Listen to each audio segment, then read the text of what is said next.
নমস্কার বন্ধুরা, আজকে আমি আপনাদের শোনাবো পাঁচকড়িদের রচিত হত্যাকারীকে উপন্যাসের পরবর্তী অধ্যায়। আশা করি আপনাদের ভালো লাগবে। যদি ভালো লাগে অবশ্যই চ্যানেলটিকে সাবস্ক্রাইব করে পাশে থাকতে ভুলবেন না। তো চলুন শুরু করা যাক। শশীভূষণ অত্যন্ত রোষাবিষ্ট হইয়া মস্তকালন্দন করিয়া কহিল, বেশ বেশ, কে কাহাকে খুন করে দেখা যাবে। আমি আগে লীলাকে খুন করব, তারপর তোকে খুন করব। কি স্পর্ধা! লীলার একটা কেশের অপচয় করলে আমাকে খুন করবে। আমি যদি আজ লীলার রক্তদর্শন না করি তাহলে আমার নাম শশীভূষণ নয়। দেখি তুই আমার কি করিস। দুর্বৃত্ত তখন অত্যন্ত মাতাল হইয়াছিল। তাহার সহিত আর কোনো কথা কহা যুক্তিসঙ্গত নহে মনে করিয়া আমি তাহার বাগান হইতে বাহির হইয়া আসিলাম। সে চলিয়া গেল কি দাঁড়াইয়া রইল একবার ফিরে দেখিলাম না। রাস্তায় আসিয়া মনটা বড়ই খারাপ হইয়া গেল। নিজেকে বারংবার ধিক্কার দিতে লাগলাম। কেন আমি শশীভূষণকে এমন রাগাইয়া দিলাম?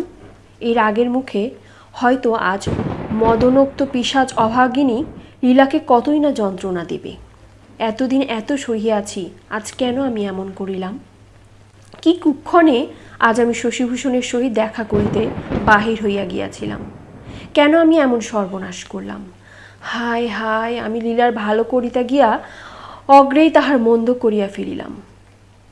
মানুষ যা মনে করে নির্দয় বিধাতা এমনই তাহার বিপরীত ঘটাইয়া দেয়।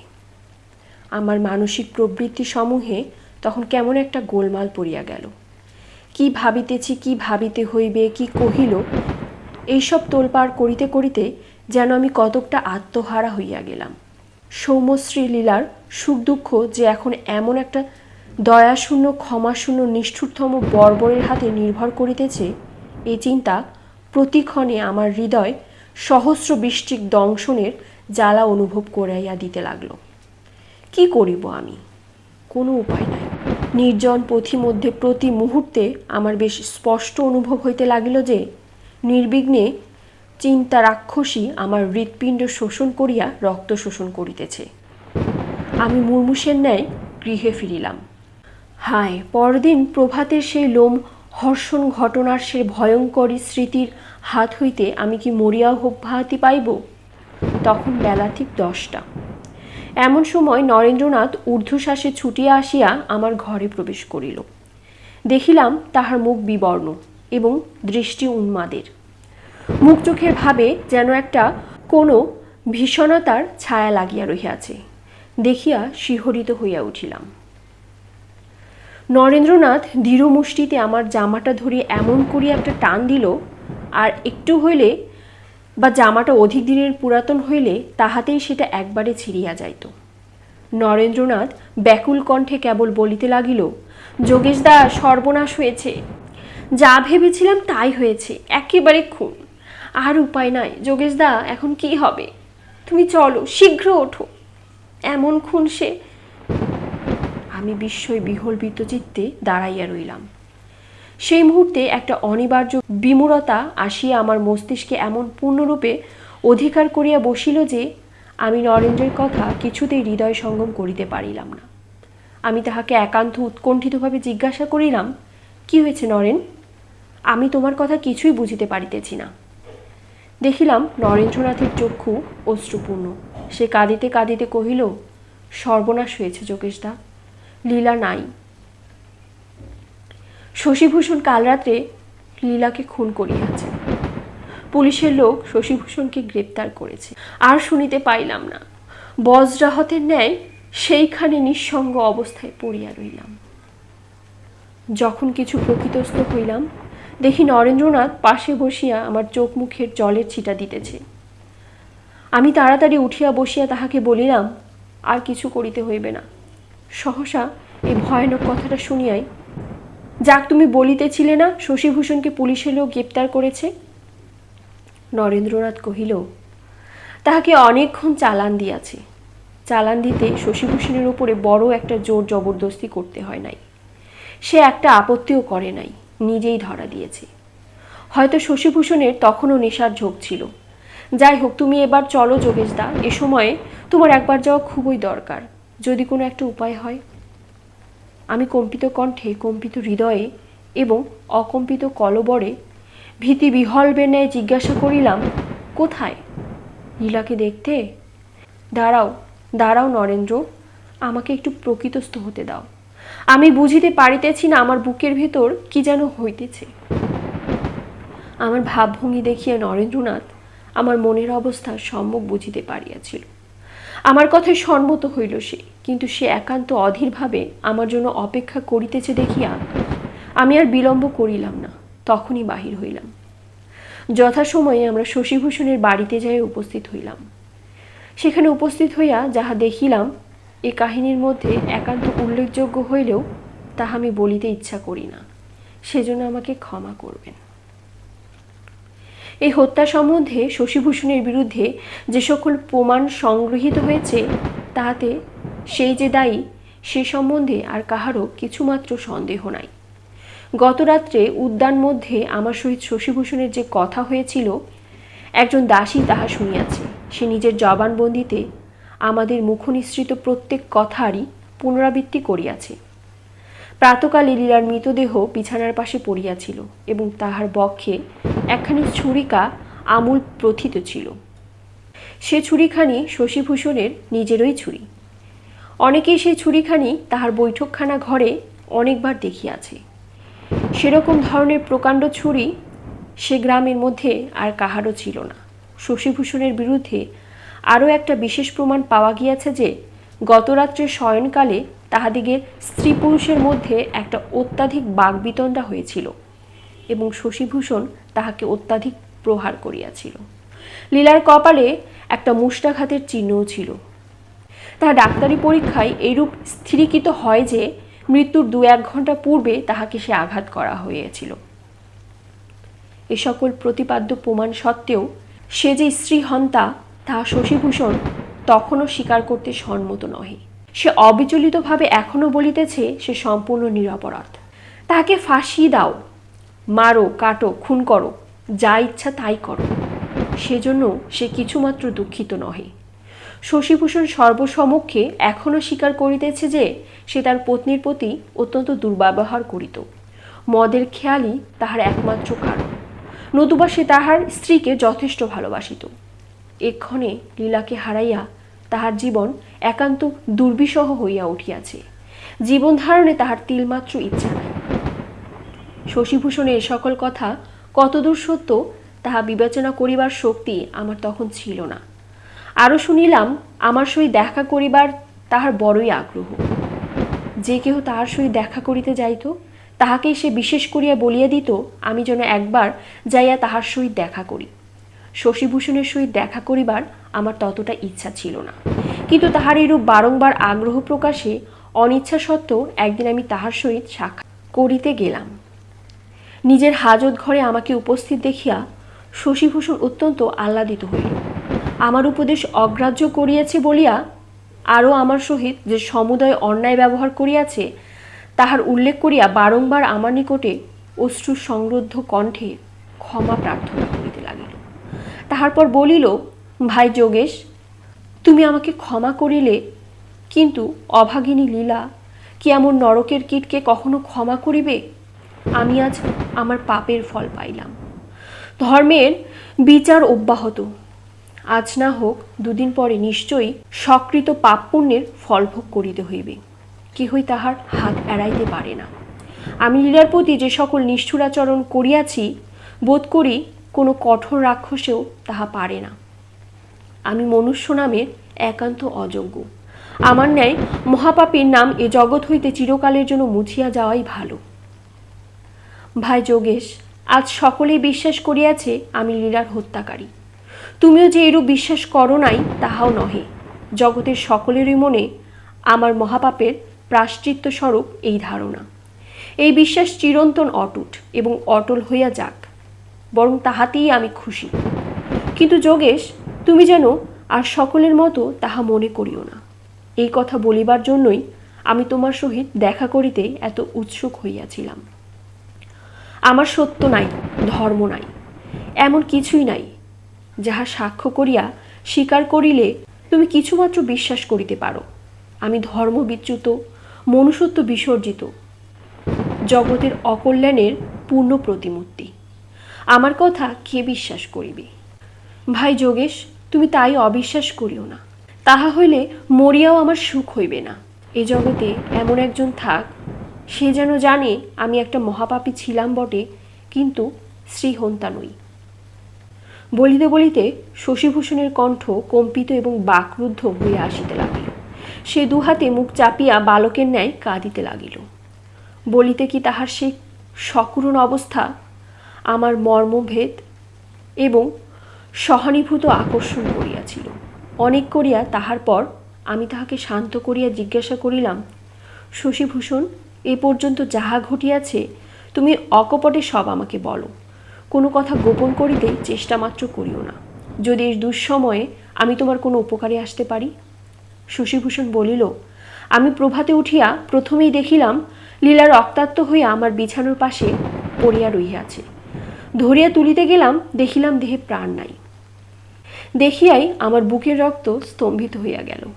বুঝিলাম লীলা এই পিশাচকে জন্মের মতো পরিত্যাগ করিয়া গিয়াছে। বিশ্ব ব্রহ্মাণ্ড খুঁজিলে আর তাহাকে ফিরিয়া পাইব না, পাইবার নহে। বলিতে কি যোগেশ, প্রথমে আমার বোধ হইল মদের ঝোঁকে আমি তাকে রাত্রে হত্যা করিয়াছি। তাহার পর যখন দেখিলাম আমার ওই ছুরিখানা লীলার বুকে তখনও আমূল বিদ্ধ রইয়াছে, তখন আমার সে ভ্রম দূর হইল। আমার এখন বেশ মনে পড়িতেছে, ছুরিখানি আমার বৈঠকখানায় যেখানে থাকিত, সেখানে ছুরিখানা আমি কাল রাত্রে দেখিতে পাই নাই। পরে খুঁজিয়াও কোথাও পাওয়া গেল না। আমি সে কথা তখনই লীলাকে বলিয়াছিলাম। সেজন্যই মনে একটু সন্দেহ হইতেছে, নতুবা এখন আমার মনে বিশ্বাস কাণ্ডজ্ঞানহীন আমি লীলা হত্যাকারী। কিন্তু সেই ছুরিখানা যোগেশ, আরও ইহার ভেতরে একটা কথা আছে। আমার বোধ হয়, ঠিক বলিতে পারি না, যদি যদি শশীভূষণকে ইতস্তত করিতে দেখিয়া নিজেও যেন একটু ব্যতিব্যস্ত হইয়া উঠিলাম। সে ভাব তখনই সামলাইয়া আমি তাহাকে বলিলাম, কথা কহিতে এমন সংকুচিত হইতেছ কেন? তুমি যা জানো বা বোধ করো আমাকে স্পষ্ট বলো। শশীভূষণ বলিল, লীলার বুকে ছুরি বসাইতে পারে একজন ছাড়া তাহার এমন ভয়ানক শত্রু আর কেহ না। তাহারই উপর আমার কিছু সন্দেহ হয়। আমি অত্যাধিক ব্যগ্রতার সহিত জিজ্ঞাসা করিলাম, কে সে?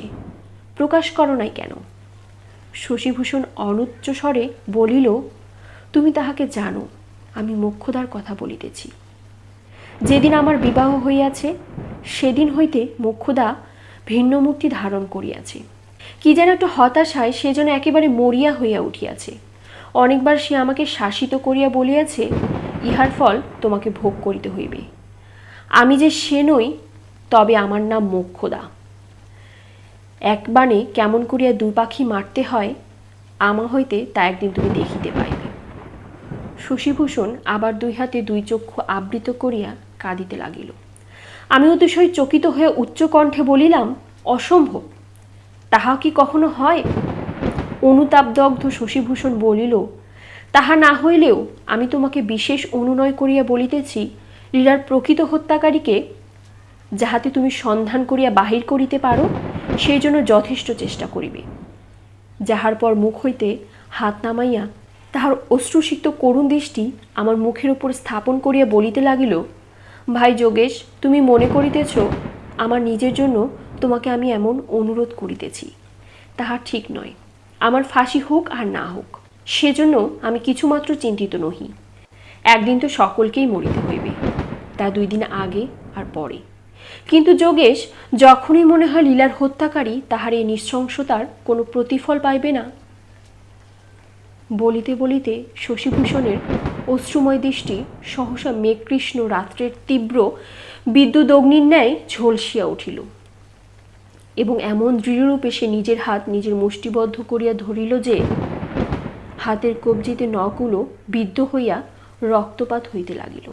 যদিও আমি শশীভূষণকে অতিশয় ঘৃণার চোখে দেখিতাম, কিন্তু এখন তাহাকে নিদারুণ অনুতপ্ত এবং মর্মাহত দেখিয়া আমার সে ভাব মন হইতে একেবারে তিরোহিত হইয়া গেল।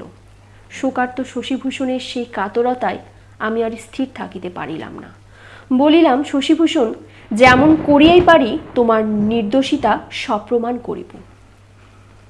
এখন হইতেই আমি ইহার জন্য প্রাণপণ চেষ্টা করিব। এইরূপ প্রতিশ্রুতির পর আমি তাহার নিকট সেদিন বিদায় নিলাম। একজন পুরাতন পাকা নামজাদা গোয়েন্দা বলিয়া বৃদ্ধ অক্ষয় কুমারের নামডাক যশ অনেক বেশি। আমি এখন তাহারই সাহায্য গ্রহণ করা যুক্তিযুক্ত বোধ করিলাম। সেদিনই বিকালে আমি অক্ষয়বাবুর বাড়িতে গেলাম। বৃদ্ধ তখন বাহিরের ঘরে তাহার পঞ্চম বর্ষীয় পত্রটিকে জ্ঞানোপরে বসাইয়া ঘটকারোহণ শিক্ষা দিতেছিল। আমাকে দ্বার সমীপাগত দেখিয়া অক্ষয়বাবু তখনকার সেই শিক্ষা কার্যটি স্থগিত রাখিলেন এবং আমাকে উপবেশন করিতে বলিলেন। রামাভৃত্যকে শীঘ্র 1 সিলিম তামাকের জন্য হুকুম করিলেন। বলা বাহুল্য অতি সত্বর হুকুম তামিল হইল।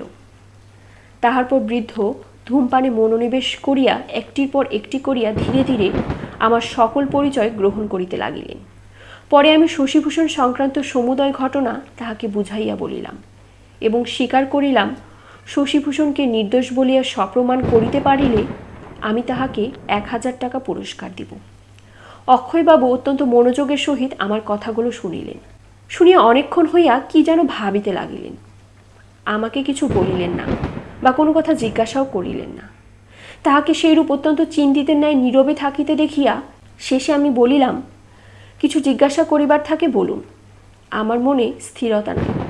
হয়তো ঘটনাটা একটানা বলিয়া যাইতে কোনো কথা ভুল করিয়া থাকতে পারি, সেই জন্য আপনি বোধহয় কিছু গোলযোগে পড়িয়াছেন। না, গোলযোগ কিছু ঘটে নাই। হুঁকা রাখিয়া ভালো হইয়া বসিয়া অক্ষয়বাবু বলিলেন, আমি বেশ ভালোরূপেই বুঝিতে পারিয়াছি, সেজন্য কথা কইতেছি না। তবে কি জানেন, কাজটা বড় সহজ নয়। সহজ না হইলেও যাহাতে সহজ করিয়া আনিতে পারি সেজন্য চেষ্টা করিব। তার আগে আপনাকে একটা বিষয় আমার কাছে স্বীকৃত হইতে হইবে, আর আমার 2টি প্রশ্নের উত্তর দিতে হইবে। আমি বললাম, 2টি কেন? আপনি যাহা কিছু জিজ্ঞাসা করিবার থাকে জিজ্ঞাসা করুন, আমি এখনই উত্তর দেব। তবে কোন বিষয়ে আমাকে স্বীকৃত হইতে হইবে তাহা পূর্বে না বলিলে আমি কি করিয়া বুঝিতে পারিব যে আমার দ্বারা তাহা সম্ভবপর কিনা?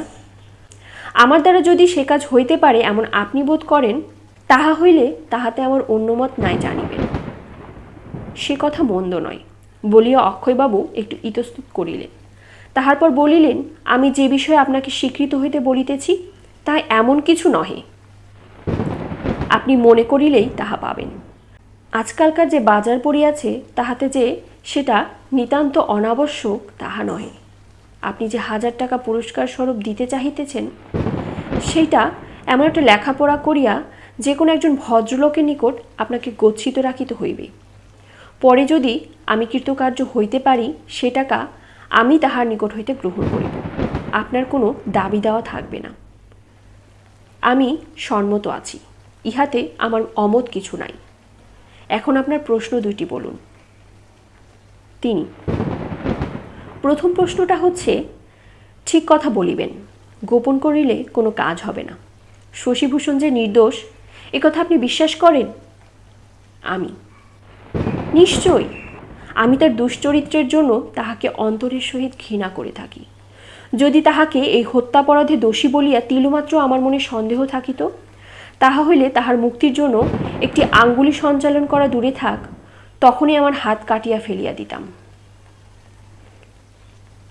অক্ষয় বটে। তারপর দ্বিতীয় প্রশ্ন, আপনি কি কেবল শশীভূষণ যাহাতে নিরপরাধ বলিয়া সপ্রমাণ হয় তাহাই চাহেন, না যাহাতে তাহার স্ত্রীর হত্যাকারীও একই সঙ্গে ধরা পড়ে তাহাও আমাকে করিতে হইবে? আমি, ক্ষমা করিবেন, আমি আপনার এই প্রশ্নের ভাবার্থ কিছু বুঝিতে পারিলাম না।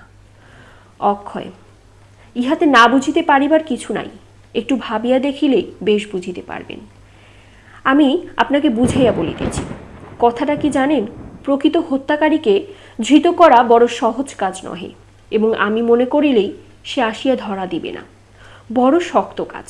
কোনো নিরপরাধ লোকের সপক্ষে প্রমাণ সংগ্রহ করা সে তুলনায় অনেক সহজ। তাহার কথায় আমার একটু হাসি আসিল। আমি বলিলাম, বুঝিয়াছি, আমি যে 1000 টাকা দিতে প্রতিশ্রুত হইয়াছি তাহা আপনি শশীভূষণের নিরপরাধ সপ্রমাণ করিবার পারিশ্রমিকের যোগ্য বিবেচনা করেন, কিন্তু আমার যেরূপ অবস্থা তাহাতে উহার বেশি আর উঠিতে পারিব না। তবে আমি এইমাত্র বলিতে পারি, হত্যাকারীকেই ধৃত করুন বা শশীভূষণকেই উদ্ধার করুন, আপনি ওই 1000 টাকাই পাবেন। অক্ষয়বাবু বলিলেন, তা বেশ, পরে এইসব নিয়ে একটা গোলযোগের সৃষ্টি করিবার অপেক্ষা আগে হইতে একটা ঠিকঠাক বন্দোবস্ত করিয়া রাখা ভালো। যাক, আপনাকে আমার আর কিচ্ছু জিজ্ঞাসা করিবার নেই, সেই দিন এই পর্যন্তই। ইহার 4 দিন পরে একদিন অক্ষয় কুমার বাবু নিজেই আমার বাড়িতে আসিয়া উপস্থিত হইলেন। সেদিন যেন তাহাকে কেমন একটা রুষ্ট ভাবযুক্ত দেখিলাম। আমার কোনো কথা বলিবার পূর্বেই তিনি বলিলেন, যা মনে করা যায় তা ঠিক হয় না। কে জানে মহাশয়, টাকার লোভ দেখাইয়া আপনি এমন একটা ঝঞ্ঝাটে কাজ এই বুড়োটারই ঘাড়ে চাপাইবেন। আমি বলিলাম, কেন, কি হয়েছে? আপনাকে আজ যে বড় বিরক্ত দেখিতেছি। তিনি বলিলেন, আরে মহাশয়, বিরক্ত? গায়ের রক্ত শুকালেই বিরক্ত হইতে হয়। আমি বলিলাম, এই 3-4 দিনের মধ্যে আপনি কি কিছু ঠিক করিতে পারেননি? অক্ষয়বাবু বলিলেন, করিব কি আর, মাথা মুন্ডু। আমার তো খুব মনে লাগে শশীভূষণ ওই কাজ করে নাই, এটা খুবই সম্ভব। তাহা হইলেও শশীভূষণ কিন্তু ইহার ভিতরে আছে, তাহারই পরামর্শে হত্যাকাণ্ড হইয়াছে। এমনকি সে সময় শশীভূষণও উপস্থিত ছিল। আমি আপনার কথা ভালো বুঝিতে পারিলাম না। সম্ভব আপনি ইহার কোনো নির্দিষ্ট প্রমাণ পাইয়া থাকিবেন। প্রমাণ আর কি? একজন তো স্পষ্ট স্বীকার করিতেছে শশীভূষণ সেই দিন রাত্রে যখন তাহার নিকট বিদায় লইয়া আসে, তখন সে তার স্ত্রীকে হত্যা করিবে বলিয়া তাহার কাছে স্বীকার করিয়াছিল। এই কথা এখন আবার সে পুলিশের কানেও দিতে চায়। আমি চমকিয়া উঠিলাম। বললাম, কে সে? অক্ষয়, সেই মোক্ষদা। এখন শশীভূষণ যাহার ঘাড়ে খুনের অপরাধটা চাপাইবার চেষ্টা করিতেছে।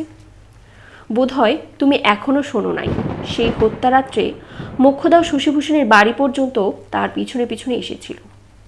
আমি, কি আশ্চর্য, আপনি সেই মোক্ষদার কথা বিশ্বাস করিলেন? অক্ষয়, বিশ্বাস করার অভ্যাসটা আমার আদৌ নাই। সেটা পুলিশ কর্মচারীদের বড় একটা আসেও না। তবে কি জানেন, সে যদি এখন সেই সব কথা প্রকাশ করিয়া দেয়, তাহা হইলে শশীভূষণের দোষটা আরো ভারী হয়ে উঠিবে। শশীভূষণকে বাঁচাইতে হইলে মোক্ষদার মুখটা আগে বন্ধ করা চাই। আমি, তা কেমন করিয়া হইবে?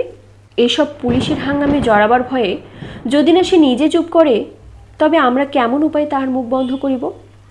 অক্ষয়, টাকা টাকা, টাকাতে সব হয়, নিশ্চয়ই কাজ উদ্ধার হইবে। এইসব নিয়ে দিনরাত মাথা ঘামিয়ে আমি আমার সমুদয় চুল পাকাইয়া ফেলিলাম। আপনি এক কাজ করুন, আপনি নিজে গিয়ে একবার তার সঙ্গে দেখা করুন। কি করিলে এখন ভালো হয়, তখন আপনি সেটা নিজেই ঠিক করিতে পারিবেন। আমি মোক্ষদার সঙ্গে? অক্ষয়, তাহা ভিন্ন আর উপায় কি? তাহার নিজের মুখে এবং আপনার নিজের কানে শুনিলে হয়তো আপনার মনের সন্দেহটা অনেকটা কাটিয়ে যাইতে পারে। বলিতে কি, আমার মনে আপাতত আর কোনো সন্দেহ নাই, অনেকটা কৃতনিশ্চয় হইয়া পড়িয়াছে। কিন্তু এ সময় যদি আপনি তাহার সহিত দেখা না করেন, তাহলে কাজটা ভালো হইবে না। এমন সময়ে আপনি যে ইহাতে আপত্তি করিবেন, তা আমি আগে একবারও ভাবি নাই। আমি জড়িত কণ্ঠে বলিলাম, না না, আমার আপত্তি কি? মোক্ষদার সহিত কোথায় দেখা করিতে হইবে? তাহার বাড়িতে? সে কি আসবে না? অক্ষয় কুমার বাবু ক্ষণিক একমনে অবনত মস্তকে কি যেন চিন্তা করিলেন। তারপর বলিলেন, তা তো বোধ হয় সে রাজি হইবে না। আচ্ছা, আমি আর একটা উপায় দেখিব। আপনি এক কাজ করিবেন, আমি বালিগঞ্জে একখানি নতুন বাগান কিনিয়াছি, সেই বাগানে কাল সন্ধ্যার কিছু পূর্বে একবার যাইবেন। সেখানে আমি মোক্ষদার সহিত আপনার দেখা করাইয়া দিব। কেমন, ইহাতে আপনি সম্মত আছেন? সেখানকার অনেকেই সেই বাগান চেনে। আমার নাম জিজ্ঞাসা করিলে যে কেহ আপনাকে বাগানটা দেখাইয়া দিতে পারিবে। আমি বলিলাম, মোক্ষদা কি আপনার সে নতুন বাগানে যাইবে? অক্ষয়বাবু বলিলেন, এখন আমি কিরূপে সে কথা ঠিক করিয়া বলিব, তবে যেমন করিয়াই হোক, যাহাতে মোক্ষদাকে সেখানে লইয়া যাইতে পারি, সেজন্য বিশেষ চেষ্টা করিব। এ পর্যন্ত আমি কোনো বিষয়ে বিশেষ চেষ্টা করিয়া কখনো অকৃতকার্য হই নাই। আমি অক্ষয়বাবুর সেই নতুন বাগানে নির্দিষ্ট সময় যাইতে সম্মত হইলাম। পরদিন অপরাহ্নে আমি বালিগঞ্জে গিয়া অক্ষয়বাবুর নতুন বাগান অনুসন্ধান করিয়া বাহির করিলাম। তখন সূর্যাস্তের স্বর্ণছায়া মিলাইয়া যাইতে আর বড় বিলম্ব ছিল না। কোনো এক অপূর্ব দৃষ্টা মহিষী দেবী প্রতিমার মতো দাঁড়াইয়া আছে। কি এক অপ্রত্যাশিত পূর্ব বিপুল পুলক প্লাবনে সমগ্র বিশ্ব ভরিয়া গিয়াছে। আর আমার হৃৎপিণ্ড ভেদ করিয়া একটা মর্মাহত ব্যাকুল কাতরতা পক্ষীর ন্যায় বক্ষপঞ্জরে দুর্দান্ত বেগে প্রতিনিয়ত আঘাত করিতেছে। আমি উদ্যানে প্রবিষ্ট হইয়া দেখিলাম অক্ষয়বাবু একটা ফ্লানেলের চায়না কোট গায়ে দিয়া উদ্যানে পদচারণা করিতেছেন। তাহার ভাবে তাহাকে বিশেষ কিছু চিন্তিত বোধ হইল। আমি তাহার সমীপবর্তী হইলেই তিনি আমার দিকে একটা চকিত দৃষ্টিক্ষেপ করিয়া বলিলেন, এই যে আপনি আসিয়াছেন, আমি আপনাকে ডাকিবার জন্য এইমাত্র লোক পাঠাইব মনে করিতেছিলাম। আমি কি বড় বিলম্ব করিয়াছি? অক্ষয়, না না, আপনি ঠিক সময়েই আসিয়াছেন। মোক্ষদার কি হইল? অক্ষয়, সে অনেকক্ষণ আসিয়াছে।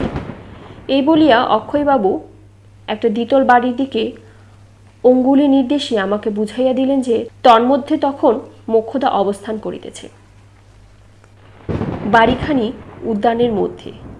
আমরা যেখানে দাঁড়াইয়া কথোপকথন করিতেছিলাম তাহার অদূরে। সেই বহুদিনের পুরাতনকে এখন রাজমিস্ত্রির সাহায্যে নবীকৃত করা হইতেছে। অক্ষয়বাবু আমাকে সেই বাড়ির দিকে লইয়া চলিলেন। উদ্যানস্থ অট্টালিকা যেরূপভাবে নির্মিত হইয়া থাকে ইহাও সেই ধরনের। সম্মুখে একটা বৃহৎ হলঘর এবং তাহার দুপাশে কক্ষশ্রেণী। সমতল পৃথিবী হইতে গৃহতল প্রায় 5 হাত উচ্চে। সেজন্য অলিন্দের 2টি স্তম্ভের মধ্যবর্তী হইয়া একটা সোপান শ্রেণী আছে। দেখিলাম সেই নবসংস্কৃত সোপানাবলী সবেমাত্র বিলাতি মাটি দ্বারা আবৃত মার্জিত হইয়াছে। অক্ষয়বাবু পায়ের জুতা হাতে করিয়া উপরে উঠিতে লাগিলেন। আমিও তাহার দেখা দেখি জুতা খুলিয়া অতি সন্তর্পণে উঠিলাম, কিন্তু তাহার মতো আমি ততটা সাবধান হইতে না পারায় পায়ের চাপ লাগিয়া বিলাতি মাটি স্থানে স্থানে বসিয়া গেল। যদিও অক্ষয়বাবু তাহা দেখিয়াও দেখিলেন না, কিন্তু আমি মনে মনে কিছুটা অপ্রস্তুত হইলাম। অক্ষয়বাবু সে হলঘরের মধ্যে আমাকে লইয়া গিয়া একটা চেয়ার টানিয়া বসিতে বলিলেন। আমি বসিলে তিনি বলিলেন, আপনাকে অনর্থক কষ্ট দিলাম। যেরকম দেখিতেছি কাজে কিছুই হইবে না।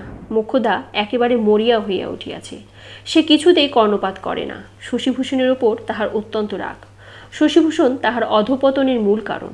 শশীভূষণ পূর্বকৃত অঙ্গীকার বিস্তৃত হইয়া তাহার অমতে বিবাহ করিয়াছে, তাহার সহিত ঘোরতর প্রবঞ্চনা করিয়াছে।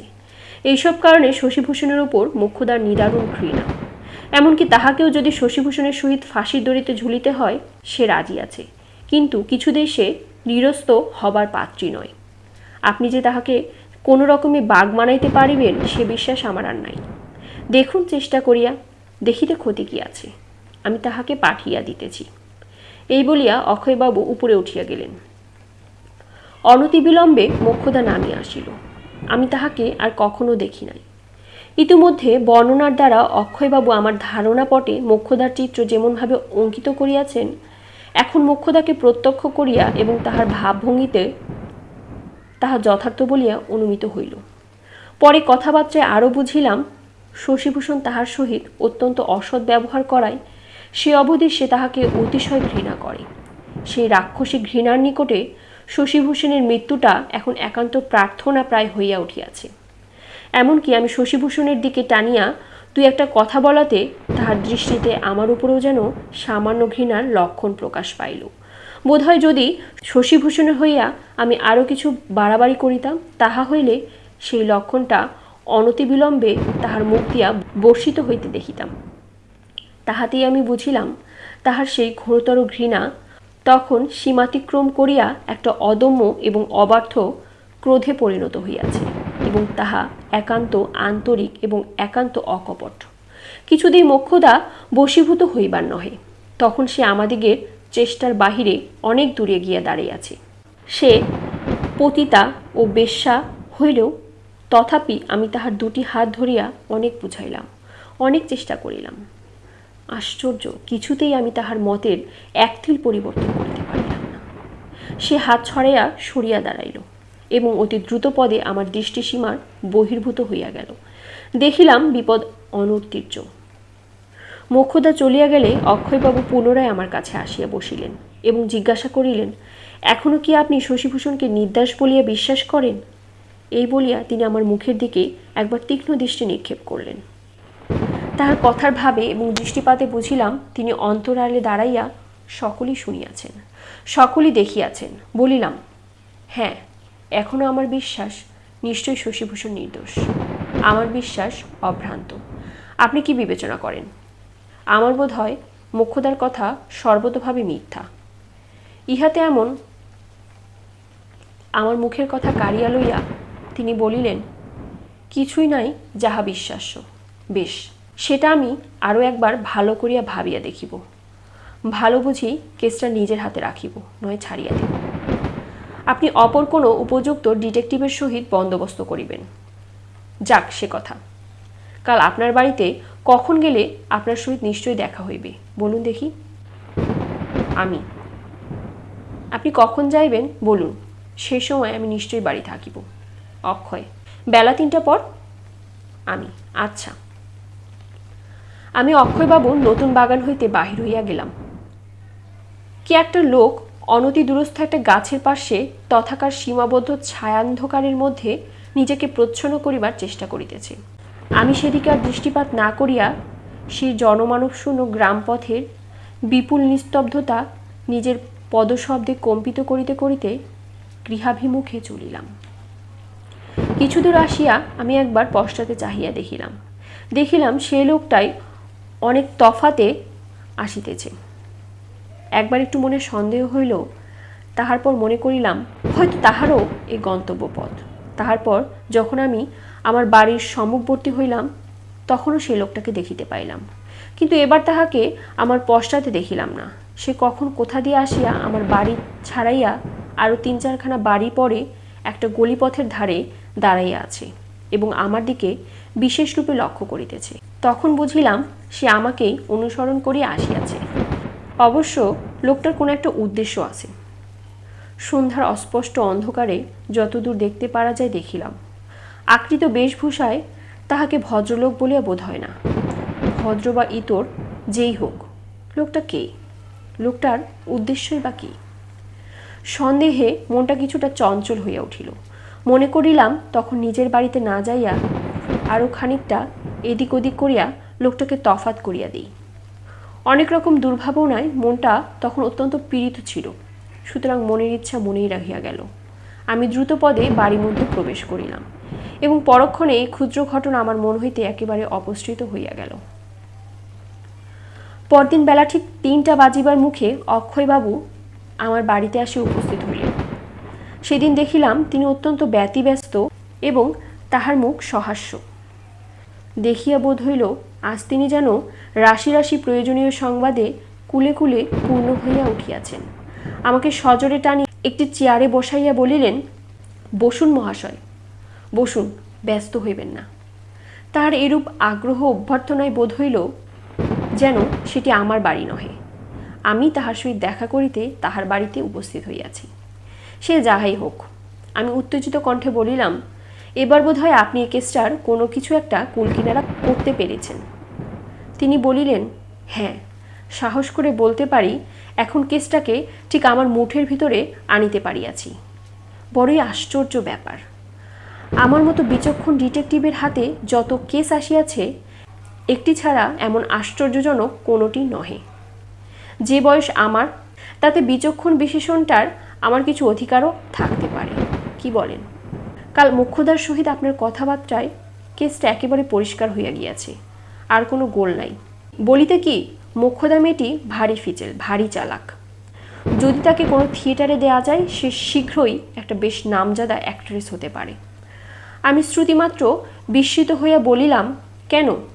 কাল আপনি বলছিলেন যে? বাধা দিয়ে অক্ষয়বাবু বলিলেন, কি আপদ? কালকের কথা আজকে কেন? ব্যস্ত হইবেন না, আমি যা বলি তা মন দিয়ে শুনুন।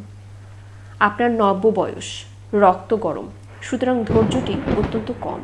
কাল যদি আপনাকে সমুদয় প্রকৃত কথা ভাঙ্গিয়া বলিতাম, তাহা হইলে আপনি হয়তো আমার সকল শ্রম পণ্ড করিয়া ফেলিতেন। মোক্ষদা মেয়েটি ভারী চালাক, যতদূর হইতে হয়। এই বলিয়া তিনি সুখ্যাতিবাদের আবেগে নিজের হস্তে হস্ত নিষ্পীড়ন করিতে করিতে লাগিলেন। আমি ধৈর্যচ্যুত হইয়া তাহাকে জিজ্ঞাসা করিলাম, মোক্ষদা হইতে আপনি কি এই খুনের রহস্যের কোনো সূত্র বাহির করিতে পারিয়াছেন? অক্ষয়কুমারবাবু বলিলেন, দেখুন যোগেশবাবু, আপনার কথাটাই ঠিক। এই হত্যাকাণ্ডে শশীভূষণের কিছুমাত্র দোষ নাই। আরও একটা কথা, কি জানেন, হত্যাকারী শশীভূষণকে খুন করিতে গিয়া ভুলক্রমে লীলাকে খুন করিয়াছে। আমার মস্তকের ভিতর দিয়ে বিদ্যুতের একটা সুতীব্র শিখা সবেগে সঞ্চালিত হইয়া গেল। আমি অত্যন্ত চমকিত হইয়া উঠিলাম। আজকের মতো এখানেই থাক। এর পরবর্তী কাহিনী শুনতে হলে আপনারা আমার চ্যানেলটিকে সাবস্ক্রাইব করে অবশ্যই পাশে থাকবেন। এর পরবর্তী ভিডিওতে আমি এর পরের অধ্যায় আপনাদের পড়ে শোনাব। ধন্যবাদ।